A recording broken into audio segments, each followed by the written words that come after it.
అందరికీ నమస్కారం. ఈ మధ్య నిజామాబాద్‌లో మేము సంక్రాంతికి వస్తున్నాం ఈవెంట్ చేయడం జరిగింది. అది నిజామాబాద్ పట్టణంలో ఫస్ట్ టైం. ఇంతకుముందు ఎప్పుడు మన దగ్గర సినిమా ఈవెంట్స్ పెద్దగా జరగవు. అప్పుడు ఒకసారి ఫిదా సక్సెస్ మీట్ ఒకటిసారి పెట్టాము. మళ్ళీ సంక్రాంతికి వస్తున్నాం చేసాం. అంటే ఆ నిజామాబాద్‌తో నాకున్న అనుబంధం అలాంటిది. నిజామాబాద్ జిల్లా వాసిగా అక్కడ ఈ సినిమా ఈవెంట్ చేయాలని చేయడం జరిగింది. పోతే ఆ ఈవెంట్‌లో నేను మన కల్చర్‌లో ఉండే మన దావత్ గురించి, మటను, తెలగలు గురించి సంబోధించాను. నేను ఆ మాటలల్లో తెలంగాణ వాళ్ళని నేను అవమానించానని, తెలంగాణ మీదని హేళన చేశానని కొంతమంది మిత్రులు కామెంట్స్ చేసి సోషల్ మీడియాలో పెట్టారని తెలిసింది. నా ఉద్దేశం అదే స్పీచ్‌లో లాస్ట్‌లో చెప్పడం జరిగింది. తెలంగాణ మన కల్చరు, మన దావత్తు నేను మిస్ అవుతున్నాను. సంక్రాంతికి 2 సినిమాలు రిలీజ్ అయ్యాక మన తెలంగాణ కల్చర్ దావత్‌ని నాకు చేసుకోవాలని ఉందని. సో, మన కల్చర్‌ని అభిమానిస్తాను నేను. అదే అర్థం చేసుకోకుండా దాన్ని కొందరు సోషల్ మీడియాలో రాద్ధాంతం చేస్తున్నారని తెలిసింది. నిజంగా మీరందరూ ఆ మాట వల్ల ఏదైనా హర్ట్ అయి ఉంటే నన్ను క్షమించండి. ఎందుకంటే నా ఉద్దేశం అది కాదు. ఎందుకు చెప్తున్నానంటే, నేను నిజామాబాద్ జిల్లా బాన్సువాడలో ఫిదా అనే సినిమా షూటింగ్ చేసి ప్రపంచవ్యాప్తంగా ఆ ఫిదా సినిమా ఎంత అప్లాజ్ వచ్చింది. భానుమతి క్యారెక్టర్కి, మన తెలంగాణలో ఉండే కల్చర్కి ఆ సినిమా ఎంత ఒక ఫ్యామిలీ ఎమోషన్స్కి ఎంత విలువ ఇస్తామనేది చెప్పడం జరిగింది ఆ సినిమాలో. అది ప్రపంచవ్యాప్తంగా ఫిదా సినిమా ఎంత పెద్ద హిట్ అయిందో మీ అందరికీ తెలుసు.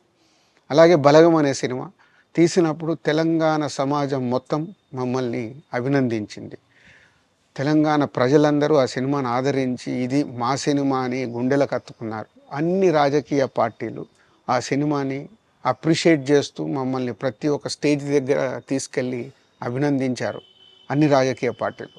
సో, ఒక తెలంగాణ వాసిగా ఒక తెలంగాణని అభిమానించే నేను తెలంగాణని హేళన చేస్తానని ఎలా అనుకున్నారో నాకు తెలియదు. పోతే దాంట్లో ఏదైనా మీ కమ్యూనికేషన్‌లో తప్పుగా అర్థమైంటే నన్ను క్షమించండి.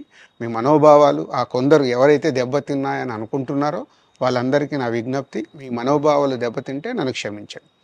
ఇప్పుడు నేను ఒక సినిమా ఇండస్ట్రీ ఫెటర్నీ నుంచి ఎఫ్‌డీసీ చైర్మన్‌గా అయ్యాను. సో, మీ అందరికి తెలుసది. సో, ఇటు సినిమా ఇండస్ట్రీకి, అటు ప్రభుత్వానికి మధ్యలో ఉంటూ సినిమా ఇండస్ట్రీకి అవసరపడ్డట్టుగా నేను అన్ని సహాయ సహకారాలు చేస్తూ ఈ హైదరాబాద్లో హెల్దీ వాతావరణము తెలుగు సినిమాకి, తెలంగాణలో అభివృద్ధి చెందాలనుకునే యువతకి అందరికీ నేను ఉపయోగపడేలాగా ఉండాలి.